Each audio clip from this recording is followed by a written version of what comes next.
Hey, what's up, guys? Spencer Rhodes here. So, in season 8 of The Walking Dead, the character of Carl Grimes was killed off. In, I believe, season 8, episode 6, he got bitten by a walker. And then in episode 8 of that season, he reveals the bite to Rick and Michonne. And then in episode 9, he slowly dies and he gives a dramatic speech and says goodbye to everyone. And then he takes his own life so that he doesn't have to turn and everything else. So that's basically the end of Carl Grimes. It was a very shocking death. A lot of people were just like, holy crap, they killed him off. You know, that's crazy. I mean, I kind of figured that someone had to die a sad death so that Rick would honor their memory and lock Negan up. Because I couldn't imagine Rick locking Negan up unless someone died and like their last words were like, you know, make the world a better place, you know, don't kill people anymore. But I didn't expect it to be Carl. I thought it'd be like Morgan or something, because, you know, Morgan did build the cell for Negan, or not Negan, but he did build the cell that Negan was going to be in, because in the comics Negan was going to be in a cell. So when Morgan built a cell, I was like, oh, okay, Morgan's gonna die a sad death and Rick will honor his memory, blah blah blah. But no, that turned out to be Carl. A lot of people were really mad. I think some people even stopped watching the show. I know Rick's actor, Andrew Lincoln, was really upset because he wanted Carl's legacy to be a really important thing. You know, for Rick to possibly die and Carl to carry on in Rick's memory. You know, a big part of Rick's character was keeping Carl alive, protecting Carl. And they killed him off. So it kind of made things a little crazy. But for me personally, I didn't like the character. I never really liked Carl. He was never one of my favorite characters. I never liked him that much. And when he died, I was like, yay, you know, they killed off a character I don't like. That's awesome. You know, it was just one of those things where I was just like, yay, they killed off that guy. But a lot of people had a lot of issues with seasons 7 and 8 in particular of The Walking Dead. A lot of people consider seasons 7 and 8 to be the worst seasons of the show. You know, some good moments, but a lot of bad moments. For me, I think they're mediocre, they're hit and miss. There's some really, really great moments in those seasons, but there's also a lot of filler, a lot of bad writing, a lot of bad moments. Just, it's kind of a mess. And season 9 was kind of like the redemption. Angela Kang took over as basically the head person in season 9, and you could just feel this breath of fresh air. You could just feel the difference. I mean, Daryl could talk and you could understand what he was saying. The writing improved. There was no more filler. There's less metaphors. It just seemed like the show got a lot better under Angela Kang's direction.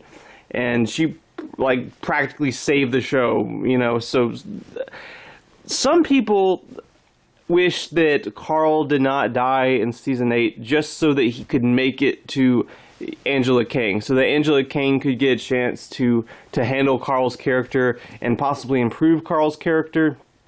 But for me, the thing is, the problem with Carl was never really his writing.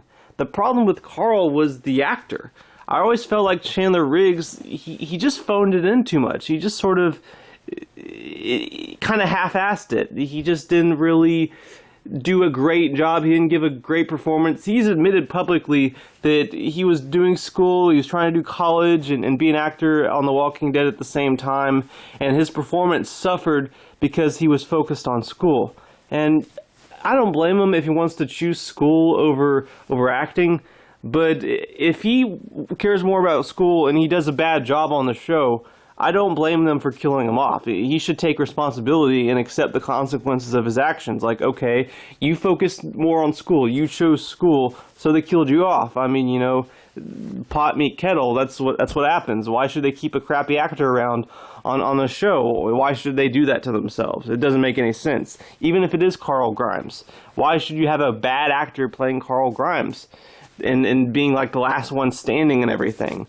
I don't want a bad actor to be the last one standing. I don't know about you, but and he had good moments. He had good moments. He had really good moments on the show. Really, really strong moments, particularly in seasons 6, 7, and 8, sprinkled across every now and then. He really gave it his all.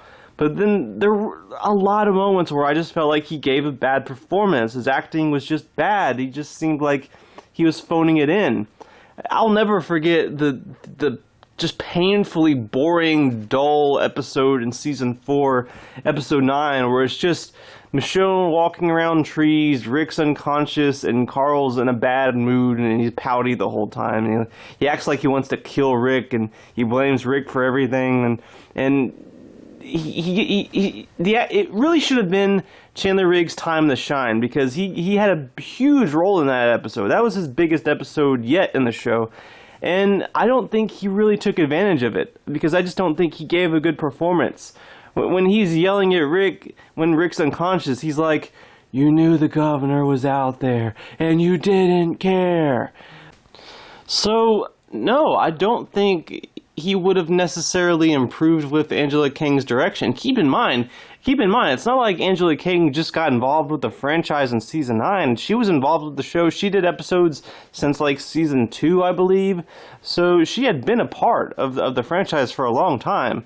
And as long as Chandler Riggs as an actor didn't do a good job, the character would have continued to be a weak aspect. And I don't think Angela Kang could have necessarily fixed it. So Angela Kang is good for the show. I think she's at this point, I like Angela Kang more than Scott Gimple. Scott Gimple just, I don't know, he hasn't done anything good for the franchise since season 6 of The Walking Dead, and that was 4 years ago. Just the cliffhanger with Negan, he tried to defend it, the filler episodes, he tries to defend it, the Fear season 5 being bad, he tries to defend it. I want him to stop defending bad things and start doing good things. So I do think Angela Kang is good for the show, and she's better than Scott Gimple, but I don't think Carl's character would have improved under her direction. I think the main problem with Carl is, simply put, the actor just did not do a good job. He just phoned it in too much, and there were consequences. They didn't want to keep a crappy actor on the show for 20 years. They didn't want to keep a crappy actor longer than everyone else. And I don't blame them. So it's at the end of the day, it's Chandler Riggs' fault. It's no one else's fault. I don't blame him, but he chose school over acting on a huge show like The Walking Dead. You know, that's his choice, and I'm not surprised by the outcome of his own actions. So I think it's his fault.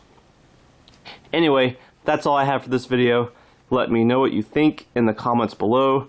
And as always, don't be shy. Hit that like and subscribe. I'm not going anywhere. I make 1 to 2 Walking Dead videos per day, so please hit that subscribe button. Right now we are at 748 subscribers. My goal is to try to get to 800 in the next few months. So just remember, every subscriber counts, every bit of support matters, and is very, very appreciated. Hopefully we can get to that goal of 800. Anyway, with all that said, I'm Spencer Rhodes, and I will see you guys later. Bye.